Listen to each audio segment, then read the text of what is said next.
So you joined Aish just over a year ago. What was the decision for you? And especially since you weren't in Israel, you could have stayed in England. Yeah. Why did you join Aish? So I've been involved in Aish in England for over 20 years. I've had the long belief for decades that the single most important thing facing the Jewish people is our own survival, is young Jews finding a way to relate to and connect to their Judaism, their heritage, whichever way they want to do it. And that's what Aish does, and that's what I got involved in. In fact, when I was in university, I used to go around the country. There were no things like Aish in those days in England, very little. And just trying to sessions, learning with people, teaching people. And after I said, right, got to do this. It's got to be this a life mission. So I've been decades in England. And I think I got to the point where I had to acknowledge that I was no longer the guy to be running around high schools and university campuses. I mean, I don't mind going to university campuses. They're great places, but I wasn't the 23-year-old anymore, 25-year-old. So, and at the same time, Aish globally was looking for a global platform, like for different people to come in and be involved in much more global levels of education. So it just dovetailed. I've always had a dream of coming back here, living in Jerusalem. If you had to characterize Aish based on that desire to instill deep love and understanding of Judaism for young people, would you characterize this as a more of a kiruv, kind of getting people that are somewhat lost? We're all living in this world of struggling with Jewish identity and our place in the world at the same time. And I think every single person, every single Jew can really get something from a stronger connection, a deeper connection. And do you think that phenomenon of young Jews feeling less connected, is that a new phenomenon? Are we replaying our history, or is there something uniquely different about the time we're living in where it is a real danger or at least problem for the Jewish people? My understanding is every generation's had its challenges. Historically, traditionally, most of the challenge was persecution. It was an attempt to cut Jews out of society, sometimes with an assimilatory pressure of if you convert into this religion, life will be better for you. But it was much more persecution based. The challenge of these generations, and it's not new to the 2020s or 1980s, it's been really for 2 centuries now, is the embrace and assimilation, the opportunity to become part of the rest of society, which is fantastic. And also the opportunity to be able to be treated the same as everybody else, like to actually be able to have the same jobs as everybody. The grinding poverty of 19th century Russia, Jews can now be in America, be in Israel, be in Europe, and go and get jobs, go to universities, do all those things. But it's easy to forget that what we took for granted for 1800 years or more of being able to, that we could pass it on. In a persecution environment, passing on identity is not so difficult, especially when you're cut off from everyone else. In an embracing society, you have to put an effort in. It's like having a marriage without an effort. It will atrophy and it will wither and it will disappear. And that's what Judaism is. If there's no effort and growth in it, it will atrophy and disappear. That's a very interesting, you kind of glossed over that, but that's a very almost ironic statement, right? That when things are tough for the Jews, it's easy to pass on Jewish identity. When things are easy, it's hard to pass on the Jewish identity. Like, I'm not sure that's... It's not intuitive. It's not intuitive for most. It's not intuitive, and it probably wasn't easy in the beginning, but we got good at it. We learned to survive and thrive to whatever degree we could physically thrive. We learned to spiritually be proud of what it meant to be Jewish in the most adverse circumstances. We learned that our children could pick up from us what it was that we were willing to die for. And they got it for the most part. It's much harder when the doors are wide open and suddenly it's like, you're welcome into our society. And my Judaism, I guess I'll go to college campus. I suppose I'll light a Hanukkah light, that, and wear a Magen David when Israel's not under attack or something. Yeah, it's I like that. It's almost like it's easy to pass on to your children what you're willing to die for. And once they see that, they might adopt that as well. It's way more complicated to pass on to them what you're willing to live for. 100%. And get them to live for that thing too. Yeah, really 100%. What's the ideal person coming out of Aish? Like, do you expect them to do as many of the 613 mitzvahs that they can, or is it what is a success story for you? Success story, I would say a good Jew is somebody who's a better Jew than they were the day before. Like a good husband, a good wife, or good parent is the one who's better than they were the day before and trying to be. And for me, I would say Judaism's not all or nothing. And this is something Aish really pushes very strongly. It's not, people think, if I'm not at this level, I'm not a good Jew, so I may as well not do anything. It's not. It's a journey and every step matters. I also say to people that because we lived in other cultures and other religious systems that were the dominant ones, we often adopt their ideas. So even the word religion is not native to Judaism. Neither is the word Judaism, by the way. The Torah has a word dat, but it never uses it for Judaism. It uses it for Persian legal systems and pagan legal systems. It never uses it. The word it uses instead is brit, which is covenant, but stronger than that, it's a relationship. It's like something that binds us together. And it's really, how do you have a relationship with God and a relationship with the people? That's really, and ultimately is a relationship with the world as well. So it's a network of relationships. And in all relationships, the goal is not to be the perfect parent or the perfect spouse, but it's to be always trying to be better, putting effort in. So what would make, let's make it personal, like, and I know this is a hard one. What would make me a better Jew? And okay, feel free to say whatever, I'll say whatever. Look, every single Jew, I believe, life is like a battlefield. If you like, there's areas of Judaism that's very easy for us, right? Some things may be universals, like don't steal, don't kill, that's easy. And then there's areas that are very difficult, like, I don't know what, for some person it's keeping Shabbat, for some person it's praying like a prophet would pray. We've all got things that are impossible for us and all got things that are very easy for us. And then we've got areas that are in the middle. And each person can get stronger in something. I would say to people, I would recommend take 3 or 4 different areas, set goals in them, and try and strive in small areas to be better in each of them. And then somebody may say, I can't do all those 4. I think it's just always thinking, how can I become more learned? How can I become more connected? And how can I use it to help me become a better person? Let's put those 3 together. If we've got goals in those 3 and we're trying to take steps, then we're becoming a better Jew. And there'll be points where we can jump and say, hey, today I can do this, which I thought I'd never do in any of those areas.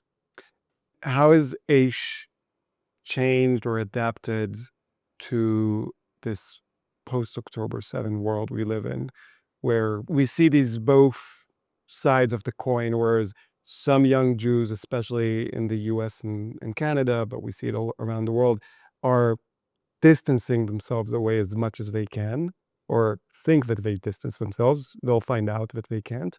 But then others are seeking as much to get closer and understanding.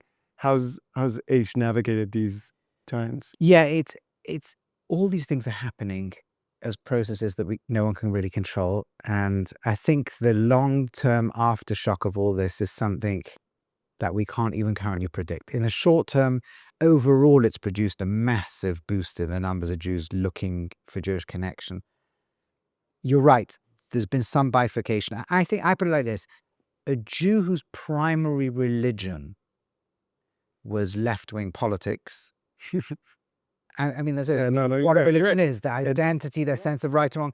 And Judaism was their holidays, now feels very alienated because the left-wing political world... Because their religion failed them. They took on a prophet. Well, I think slightly different. I think most of them still stick to that religion. As the Jews for whom it was really their deep religion, in many cases, the more hard left students, what I'm thinking about, for them, the little bit of their Judaism is their source of shame because they're bought into this narrative that humanity's villain is the collective Jew, i.e. the state of Israel, which is today associated. And because they're bought that, and because in a war, it's incredibly easy to paint that and justify the emotions that come with that, and they've got an attachment to that, the source of shame is so powerful that for those very hard in that, it's become a drift away. For those who are less attached deeply to that, they're just part of it on a softer level, where they're still quite strongly attached to their Jewishness, but maybe in a way they hadn't realized, they've had this rude awakening and this shock of, oh my goodness, these people I thought were rational, normal people are filled with hatred. Their brain is infected with a social virus they're not even conscious of. And I can't, they're looking at me as the devil. And I'm not, and we're not. And that has produced a huge sense of re-engagement, reattachment. I would say that's 70, 80% in the re-engagement, 20 to 30% in the disengagement.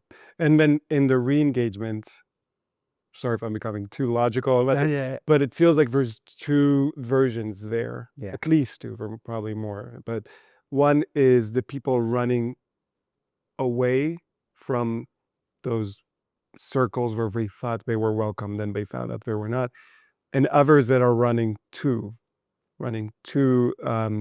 Judaism, running to Israel.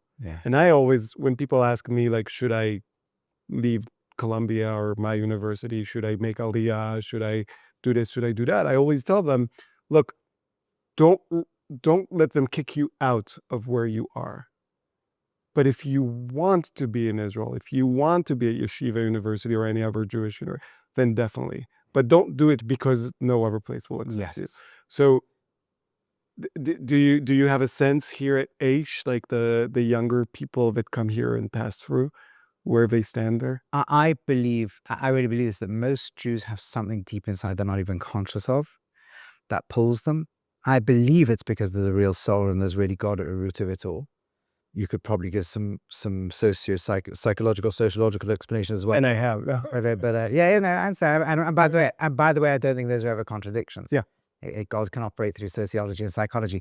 But I think there's something very deep inside the Jew that pulls them to want to be a part of the story. And in times where you can numb yourself with the noise of pursue career, get this, there's a world full of opportunities. You don't think deeply about life. It's silenced, or it's muted. I wouldn't say it's ever silenced, but it's tuned down. And when there's that traumatic moment where suddenly lots of things are shattered around us, and suddenly life is deeper than the rat race. And I think October 7th did that to people. There was that moment of shattering, and that moment of, it's not about money and about this and about that. There's something very deep that I touched when I heard Jews on the other side of the world being slaughtered this way. It was something very, I couldn't even articulate it, but it's me. It's this thing I've been abandoning. And in that silence was a voice that is intimately familiar and at the same time a foreign language. It's like our closest loved relative who we haven't seen. Let's say we'd been estranged from our parents from birth and we met them and they spoke a different language. I can't understand what they're saying, but I feel so close. I think that happened. And I think that's what people are trying to say. I want to understand this language that I don't speak. That's very interesting. My wife and I took the kids on Yom Kippur, this past Yom Kippur, to Kol Nidre. And I haven't been since I was a kid. The kids have never been. And this is inside Manhattan, 10th floor, skyline, and yet my wife said, we're in Poland.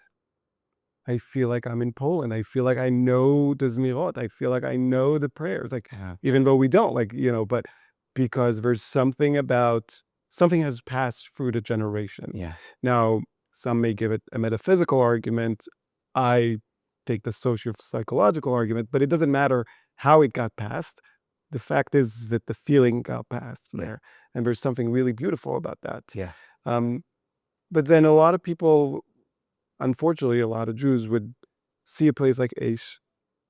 Here that I came to, I went to the Kotel and I came to Aish in the yeshiva, and they'd be like, why? With the beards and the black kippas, and it's all like they're trying to get you to be more Jewish. They try to make you Orthodox. Why is there so much suspicion that doesn't occur in other educational experiences? So I think religion is very complex because it's a deep source of our meaning and identity, and it's also a source of shame for people. And it's very easy to feel a religious representative is judging me as a bad person. It's easy to feel as a Jew that the meaning of a Haredi, of a beard, hat, this is, you're not good enough. You're a bad Jew. Whoever is not. Right. Yeah. All right. And by the way, it's true even within the Haredi world, people look around. There's a joke, people say it's not a joke, is that everybody who's more right than me is a crazy fanatic, and everyone who's more left than me may as well not be Jewish type of thing. And we're judgmental naturally, but we're also hearing inner voices. Jews are very dynamic, and Judaism is a very dynamic faith. So somebody who's secular today might have had a religious great-grandparent, for example, and somewhere in the movement away was a guilt voice, that screaming great-grandfather saying, yeah, you're terrible. So there's a lot of shame that gets associated with these, like on the subconscious levels, and then they're projected. They're the ones saying it to me. They're telling me I'm not good enough. They're telling me that only their way is good. There's that aspect. And also, religion can make people behave. In fact, religion does make people behave in ways they wouldn't naturally behave in. So the bad of that is it can become less empathetic and more controlling. And people, let's say in Israel, might be afraid, well, they're going to stop all our buses on Shabbat, and they're going to stop all our cars, and they're going to do this and the other. And our fear brain starts painting these scary pictures. Religious people feel it about secular as well. They want to make us all like them, right? This whole issue of the army now, a huge issue in the Haredi world, which people outside of it are not aware of, is a real fear. They're trying to make us all secular, right? Which someone in Tel Aviv would say, that's ridiculous. Well, to be fair, that's part of the argument in the policy levels, where if you bring people through the military, then it brings everyone a bit together. So, yeah, okay. And bringing people together means they become less extreme on whatever end they are towards the middle. Right. So I'm saying, so just like a Haredi hears that, oh, we're going to become secular.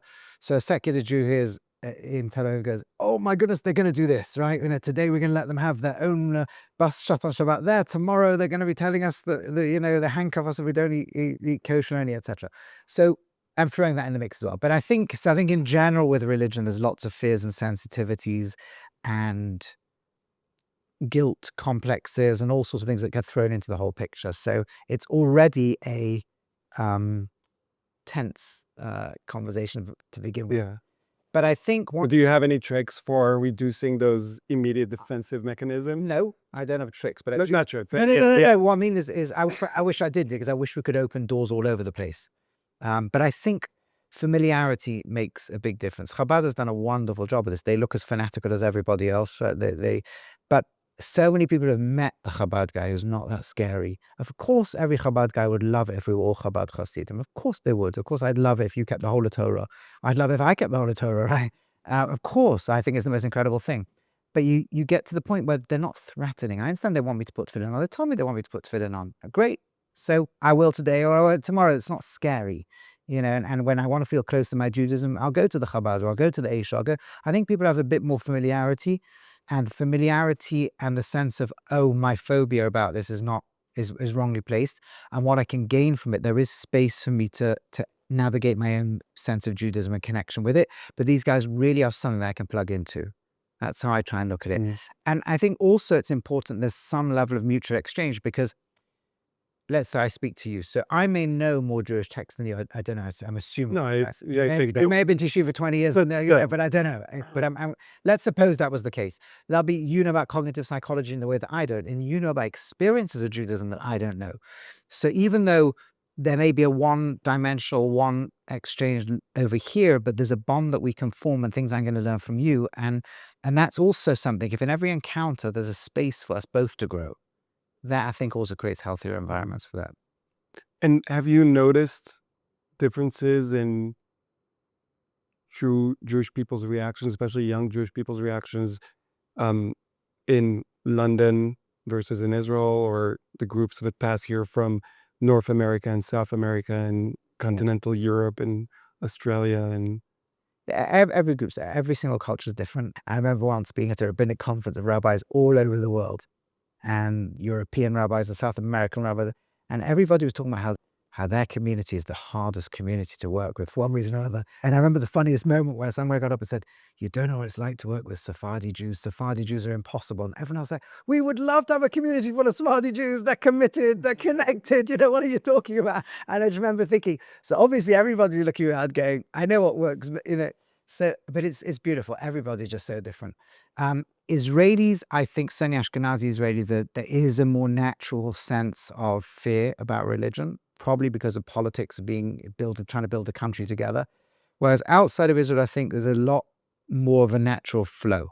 people are naturally, they're less afraid, at least nowadays. Maybe 10, 15 years ago is a bit different, but there's a lot of desire to meet and engage and grow and connect and all these sorts of things.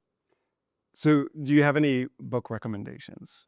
I want to, You know, and typically I wouldn't ask someone on Yeah. camera, but you're a rabbi, you're a teacher. Yeah. I think nowadays a great place to start is online.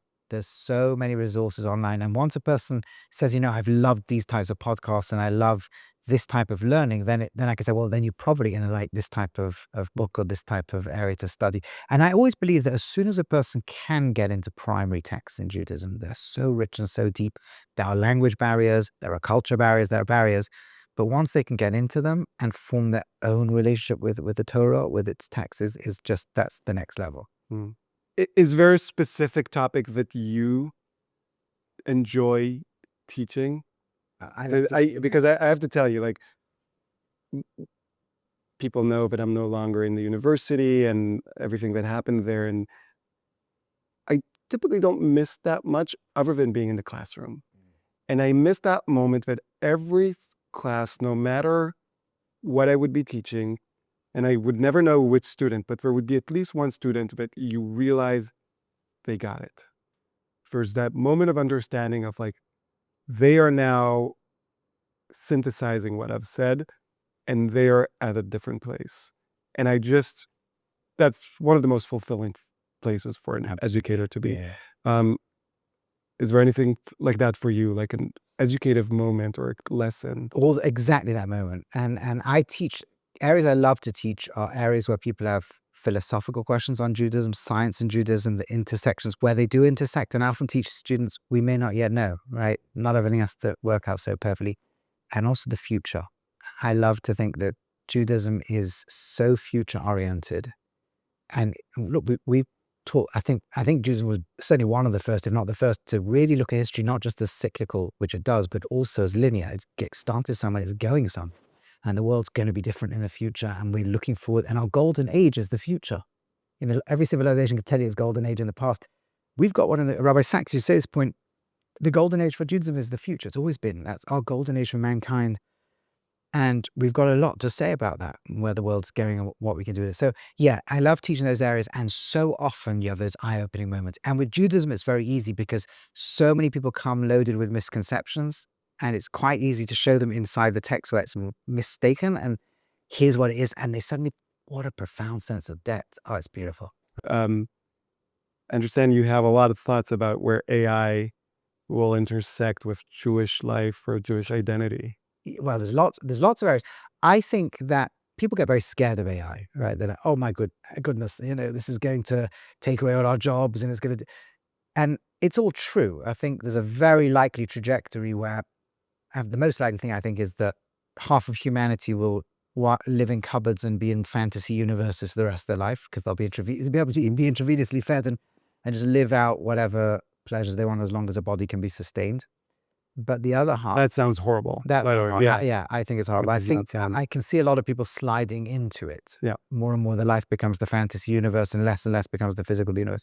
I think it'll be a very sad outcome, but I think it's one by default lots of humans might choose. But I think a more exciting one is that we'll get wired into all of this and we will get radically upgraded. And I think it's inevitable because nobody wants machines to be millions of times more intelligent than us. No one wants the gap between machines and us to be bigger than the gap between us and bacteria, because then they may well treat us like we treat bacteria, right? So we will want to join it, or at least some people want to join it.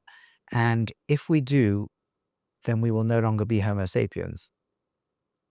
Now, I think that's the most exciting thing. That's like the possibilities of things we've dreamed of. So let's start with very simple, right?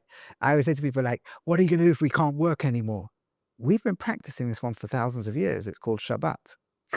We do it every week.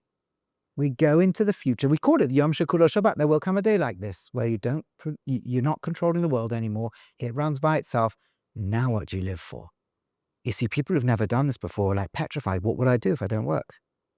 We know the answer. We're with God, we're with our family, we're with our community. Those are the things that give meaning. On Shabbat, I remember again Rabbi Sachs quote, he said on Shabbat, you cannot buy and sell things. That means you can't make any change to anything that has price. So in a day where you cannot deal with that which has price, you have to deal with that which is priceless. And that's not just poetry, that's the experience of it. And that's what the world's offering us, the opportunity. So we can show the world, we know what to do with this. This is what you do. There's priceless things. You can live them. But then we have to have these crazy dreams as a Jewish people that we're going to actually all become one. Humanity will become one. The Torah begins from the end. It begins in the Garden of Eden. And in Hebrew, the word Eden is a word for time. Like in modern Odenu, Adayan. In fact, the word Zman doesn't appear in Torah. It appears in the book of Kohelet, but not in the Torah. And so you're in this garden of time, and there's a soul called Adam, and it's one. And it divides into male and female. It's meant to come together, go to God, and instead it chooses to be the center of reality. And all of a sudden, it can't be one. And it's fragmented into billions of pieces. And you and I and everyone else is one of them. And our job has been, how do we bring the whole thing together? Jewish people, mankind. And we can imagine this happening now. We can imagine the world be super brain, super intelligent, and we'll be able to plug minds together. We can imagine unities of consciousness. And in that space, we won't even know what we'd do with that. We could imagine that we become so intelligent, we know how to study the universe and find every consciousness that was ever in it and bring it back in. And then we have the resurrection of the dead. We have all things we've been talking about. But let me give a counterpoint, because that's what I do. But the modern times basically created the reform movement as a reaction to modern time, and people saw that, like we talked about, the acceptance growing, that people can assimilate. And there were German Jews who thought, well, if we don't rapidly evolve Judaism, then we'll lose a lot of Jews. In response, Orthodoxy was created, saying, no. Not only are we not going to rapidly evolve, but we're going to put like a timestamp, freeze, because we don't want to have this modernity which will ruin everything. Are we not at a danger of this radical change? Like you said, we're no longer going to be Homo sapiens. Some will interpret that as we're no longer going to be Jews, and pull to the opposite extreme. What I'm saying is Judaism has always wanted this age. We've wanted the age where the wolf will lie down with the lamb, right? We've wanted that age that seemed impossible, the miraculous age. And we dream about it every day. We pray for it every day. And it's coming. And I don't say technology is the Messianic era, but it's the vessels that we will need. We better get ourselves ready for it. We better learn how to if we're self-centered beings, we won't survive in shared consciousness space and things like that. But I suspect that when we have super intelligence, we will know God. We will know in a way that we can't begin to fathom right now. So, but my point really, there are getting to the very esoteric. I could bring it slightly down a little bit and say, let's take the warring factions in the state of Israel today. Let's say you've got secular religious, then you've got Arab Israel, you've got lots of different groups. And most issues that we struggle over right now, you could imagine a point in time in which either or starts to become both. So when we were chatting informally, I said this on the side, but I can now bring into this conversation. Take kosher, right? So you can imagine that if you imagine we sat around the table, the leaders of all the major tribes of Israel today. And here a religious guy goes, we have to have the state of Israel. There's no tray food. There's no non-kosher. And the more secular, horrified, how dare you? I want to eat my great this and this and this and this and this. And so, okay, and then along comes someone from the liberal wing of the state and says, yeah, we want only vegan food. And the other guy goes, no, I want to eat meat. And one second. When you say I want to eat meat or I want to eat pork, you mean I want the nutrition value and the taste and the affordability of it. What if we could deliver all of those to you so it's identical, but it happens to not involve killing an animal? Well, we can already, our brain can start to say, oh yeah, 3D printed food. Oh yeah, this. Well, now it's not as good. How far in the future can we reach a point where everybody will get what they want there? 10 years? Fine, that's now a new state of the state of Israel, a 10-year plan. What happens to, you can go area after area. There's those we can resolve in 10 years, those we can resolve in 20 years, those we don't yet know how to resolve, but we can revisit in 15 years when technology is different. So technology offers worlds. It offers us to shape the way the world's going to be created.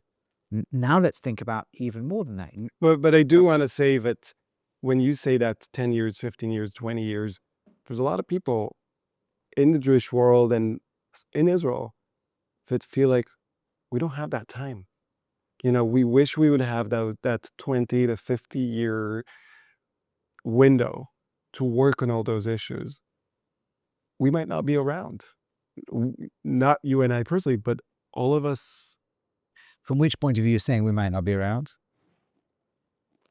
Antisemitism, war, Iran, Okay. all the different things. So I would say the one area where Israel does think strategically ahead, probably the only area it does it very well, is military. And just like 20 years ago, it sat and thought, Iran's building a nuclear bomb, we need to be able to do A, B, C, and D. And as Iran developed, Israel developed, and Hezbollah's developing this, we need these capabilities. We need to start doing the same, not just in war. We need to do the same inside our own inner social cohesion. And the minute you and I know we're going to have a peaceful resolution to our inner conflict in 20 years' time, we can feel as partners today rather than rivals. What we're really scared about, if you think about Israeli disunity, and this is true of all global disunity, is not today. Today, the status is fine. It's what's it going to be like in 30 years' time. I sit in Tel Aviv, let's say, in a Tel Aviv but Jews' shoes, and I think, oh my goodness, in 30 years' time, this whole state is going to be Haredim and Ben Gvir, and they for sure are going to clamp down on my lifestyle, and they're going to do things in my name that I don't want to see done, blah, blah, blah, blah, blah. But if I know in 20 years' time, actually, we've worked out how to resolve 80, 90% of our issues, then I'm not afraid of 20 years' time when there'll be a majority or there'll be a minority, whatever it'll be. Suddenly, we are partners, and we can hear each other's concerns and needs and say, you know what, there is a validity to your concern. When it's your concern against my concern, then I'll trample yours. When I can try and find a way to get them both together, suddenly we're actually partners. And in most of history, we've never been able to do this, but we can now. We really, really can. There'll be different political systems in 30 years' time, right? And I also think there's another level of harnessing technology, which is, let's have a unified mission statement. And let that mission statement be, through you will be blessed all families of earth, the first thing God said to Abraham in the Torah. I say to be ready, so we talk about anti-Semitism, and I know you do a lot of work and you do amazing work. And that's another reason why it's an honor to sit with you. But I'll tell you something which I've said now. I only started noticing this after October 7th and the whole way the world's reacted to the war and some of the really horrific stuff that people have been accusing Israel of and some. And I've been thinking about it a lot. And it struck me that if an alien came down from another planet and wanted to understand what matters to humanity, what's the most important thing. So they go, where do the world leaders gather? The United Nations, let's go. They make resolutions. Let's look down the last 10 or 15 years of resolutions. And they discover sometimes they talk about global warming, so that must be important. And sometimes they talk about famine, so that must be important. And sometimes they talk about wars. Roughly 1 in every 30 wars gets a resolution, so that must be important. And then they see, 1 second, there's one issue that dwarfs everything else. 70% or 67% of everything humanity makes a resolution about is saying there's a group of people on earth, the people of Israel, who they are just not good enough. And if they would be better, the whole world's problems would be solved. All the rest of the world's problems put together are not even 50% of getting Israel to behave in some bizarre way. I mean, they look at it and go, they're asking Israel to do things no other country could ever do. They're asking Israel to fight a war without civilian casualties. They're asking the impossible. They're asking Israel to withdraw from West Bank, leave a hostile nation in front that's literally on top of every population center. They're asking impossible things. They want Israel to behave differently to every other nation on earth. They want the Jewish people to behave differently to every other nation on earth. Do we hear an echo of something very deep in that? Now, you could explain that metaphysically. You could explain it psychologically and sociologically. You could put whatever explanation you want. It doesn't really matter. It's a reality we can't escape. We can escape it individually by being less Jewish, but we can't escape it collectively. Mankind will not let the nation of Israel be the same as everybody else. And then you think, deep in their subconscious, remember all the founding texts of Islam and Christianity, and in a very warped way were redone with communism, have a narrative story about the collective Jew. And that means to say that subconsciously, when we finally came home to Israel, there was a fear and there was an expectation. And we haven't been what they need us to be. And we don't need to beat ourselves up for this. But it's like my wife said to me, my 5-year-old kid, so he one time when he was in fierce tantrum age, he said, "Daddy, I hate you." And it was very stinging comments. Horrible. Horrible. Time, yeah. And my wife said to me, and you'll appreciate this, she's a psychotherapist, you'll appreciate this as a cognitive psychologist. She said, he's trying to say, "Daddy, I need something from you and you're not giving it to me." It was a powerful reframe. Powerful reframe. I need to spend more time with him. He doesn't hate me. He loves me, actually. But he needs something from me. I'm not giving him. I think there's a dark side to anti-Semitism. There's an actual evil side of it. And then there's just going along with the crowds and the Overton of window and thought conformity experiments in the 1970s, and everyone says it, so it must be true. But there's another side of Jewish people. We need something from you, and you're not giving it to us. We don't need you to be fighting just wars. We need you to be, through you will be blessed all the families of earth. What are you doing fighting wars? I think that's a beautiful, beautiful thought and sentiment, but there's two issues that I take with it, and I want to hear your thoughts. One is that in a way it plays into our haters' hands, because they would come and say, "See, the Jews think we're special. We're taking on this special role." Yeah. Right? They think they are, Exceptionalism. they're exceptional, they're chosen, exactly. And not only that, it's a rabbi in Aish, which is at the Kotel, and they have global links all over the world. They are trying to be special, right? So is this not playing into our haters' hands? But then there's the other version, which is, I would say, more of the secular Israeli version, which is, we just want to be a nation like any other nation. We just want to be normal. We are not better. We're not worse. We just want to be. Yeah. And we don't have to, we shouldn't take on so much. How do we reconcile those with what you just said, which I think is extremely insightful? Yeah. Like, I say, if we could achieve what the secular Israeli wanted to achieve, because I think we all feel this, we just wish everyone treated us like everyone else. We just want to be normal. If we could get it, great. But we can't, at least not at this stage in history. It's very, very clear. The United Nations is a symptom. The reality is, if Israel goes to war, the world's cameras switch on. There's 32 wars going on planet Earth right now. I would not be surprised if you didn't know that. I would be shocked if almost anyone watching this knew that, unless they've heard someone explicitly say it. Because most wars don't get covered. Wars are not nice things. We know they're horrible. They're gruesome.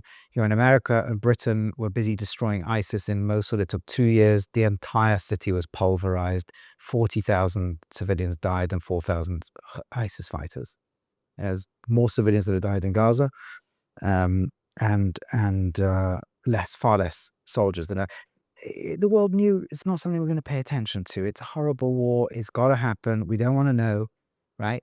In Gaza, it's like, you've got the more journalists per capita in Gaza, and the world going crazy. Why aren't you letting more in? We're not going to be treated the same as anyone else. Now, you could explain that on purely secular sociological grounds. I don't think it's easy to, but I think you can do it. I would say something like, look, whether we like it or not, the world was Christian and Muslim, still is largely, and Christian and Islamic texts are mainly texts about Jews. So there's not going to be a lot of indifference about Jews, nor collective Jews, nor Jews in the land of Israel. That's in the subconscious. Again, what happened to the communist world as a whole talk in itself, but why communist Russia then reflipped into the old obsession from the 1950s onwards. The simple reality is we are the narrative villains, and to some people, heroes of the story. So maybe in 100 years' time, the dream of being like everyone else would be there. Now, in terms of critics, I don't think we have to. I think we should call out people when they say ridiculous things, and I think we should call out the thought conformity thing of everyone's got to jump in line and say the most horrific things about us. I think we should fight it and we should call it out, and maybe in 20 years' time, every single person who used the word genocide about this war will apologize. But I don't think we have to do everything to placate everybody out there. We have to behave morally. We have to check ourselves without the world shouting at us. Have we crossed lines? Have individual people crossed lines? And make sure that's dealt with. That's our internal matter. We have to make sure that's a real responsibility. But then separately from that is the world is not going to treat us the same whether we like it or not. You say people get annoyed about Jewish exceptionalism. There's a line called American exceptionalism. I don't know anybody in the earth who's annoyed with American exceptionalism, and they really do control the world. Right? I don't know. And the media and the It's exactly control the things they literally do, the currencies. And we say, let's have British exceptionalism and French exception. Let's all feel exceptional. Exceptional should mean, how can I exceptionally contribute to the rest of the world? If it means I've got an egotistical self-importance, no. We don't use the word Jewish exceptionalism. Through you will be blessed all families on earth. Let every nation say that. Let the Muslims say, how can we bring blessings to the world? Let the Christians say it. Let the British and the French, let everyone say that. But meanwhile, we should say it because actually that's the core of our identity. The core of our identity. And secular Jews often love tikkun olam. It's an attempt to be a version of it. It's something we can all agree. Who would not agree? And by the way, I believe deep inside Jews are very, very driven. And when they don't know what they're driven for, they're driven crazy. Someone's driven in the arts, someone's driven to make money, and one's driven to do this, someone's driven to make a social justice campaign. We are driven. Secular and religious and gather around the table. I believe you asked any Jew, would you like it if through the Jewish people every nation on earth was blessed? I think most people say, of course. So fine, let's do it. And if people want to say, oh, you think you're superior? Go and do the same thing. Off you go. We're not saying you shouldn't. But I'm saying what we should convert is this. When we want to be like everyone else, if want to be like everyone else means mediocre and tolerate a world with all its imperfections, we shouldn't. Let's do something together that we waited thousands of years to come back and do. And so some would say, I'm on board on the idea that we should be, our purpose should be making everyone better off through our work. And both us as Jews, but also each and every one of us. That's the whole point of activism. Like, we work to make the world a better place, not just for ourselves. That's capitalism, right? At the same time, you could have a brilliant young Jewish kid studying at the University of Michigan and saying, yes, I'm actually going to do that. And that's why I'm spending my time studying bioengineering and computer science and all of the things that will help me do that. I don't want to waste. Now, I'm using that word in quotation marks. I don't want to waste my time studying Jewish philosophy and liturgy and whatever, at Aish or in any other yeshiva. What would be the response for someone like that? First, the model I just said was a state of Israel model, and different parts of the state can work differently.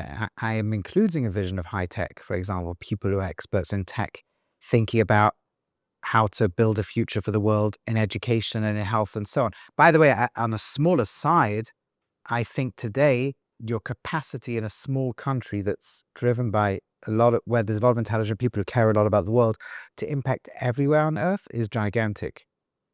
It wouldn't surprise me if somebody can build a perfect online university, an online university that has personalized learning together with group learning together to specialize and train people for exactly the sorts of jobs they want to get. Far, far better than current universities do today.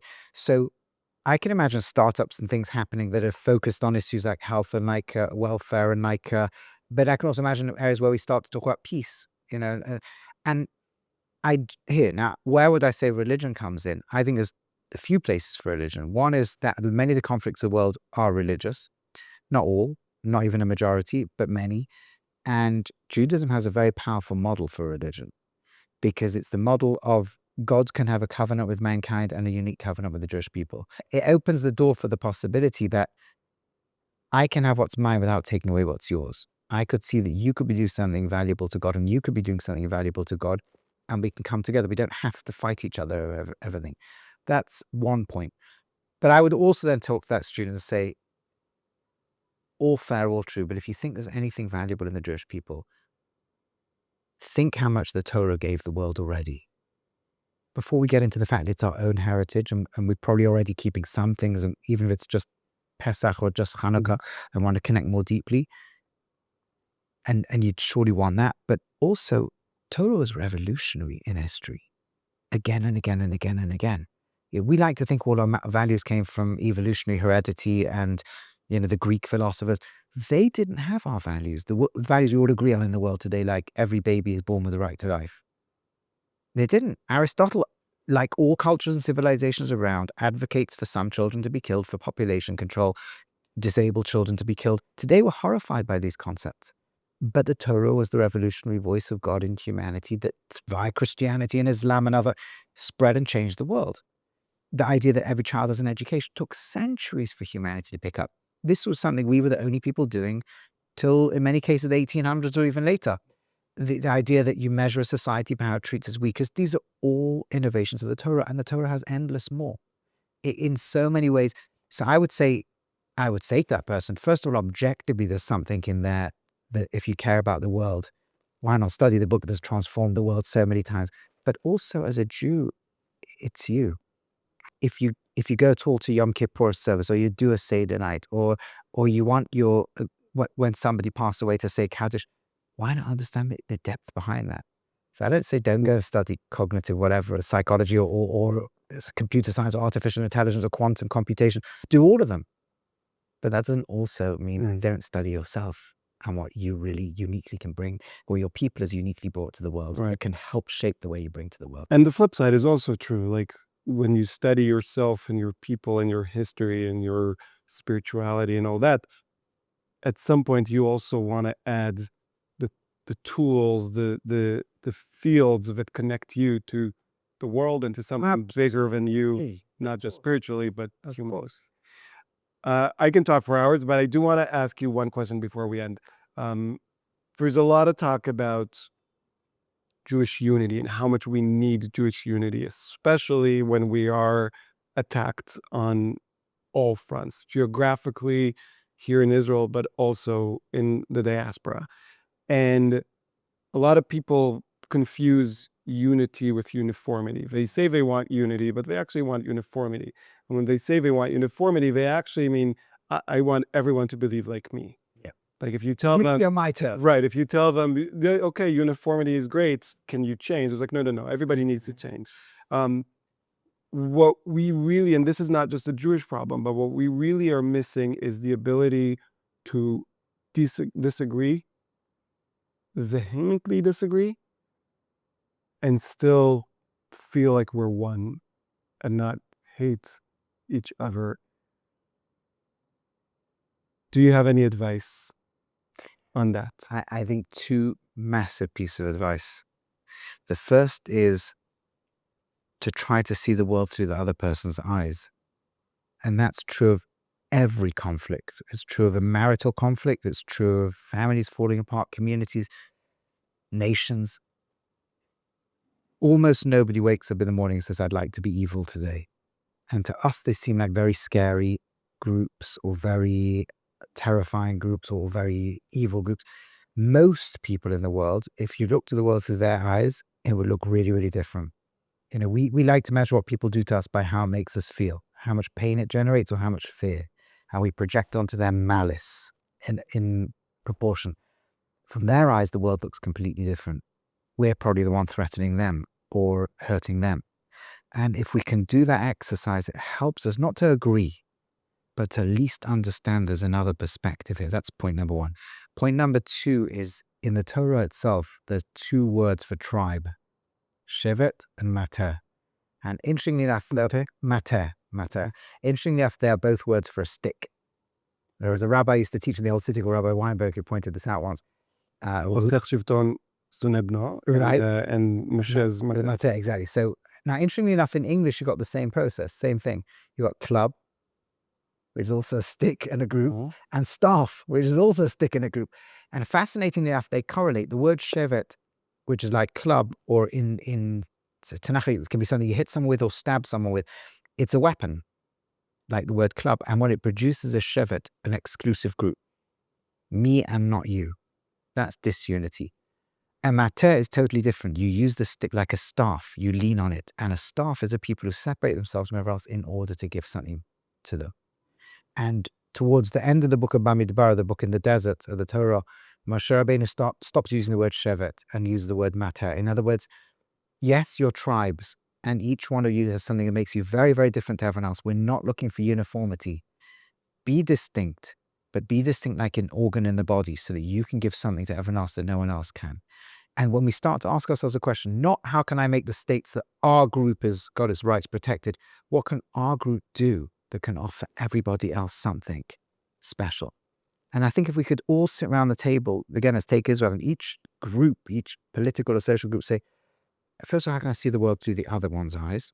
But second of all, and this is true by the broader conflict, I think it's true with us, the Palestinian-Israeli conflict, I think it's true in so many areas, not having to agree, but can I narrate the story through their eyes?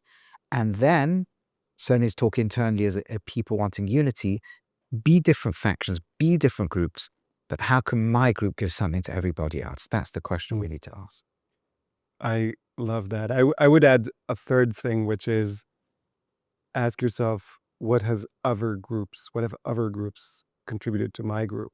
Because I feel like, especially in Israeli politics, which I've increasingly find is different from Israeli people, but there is these groups, this idea of like, I am secular, my group pays most taxes, spends most time in the military.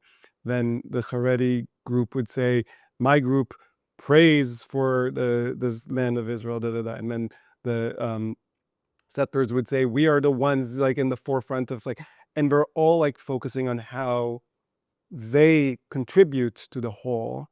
I'm already doing too much and the rest is me. Exactly. So don't just ask, why aren't they doing what I'm doing, but also what, at least in their eyes, what are they doing? What's their contribution? Right. What can now we can talk about, I, are the contributions equal? Can we achieve different contributions? But you have to focus on what yourself and each and every one contributes. Yeah.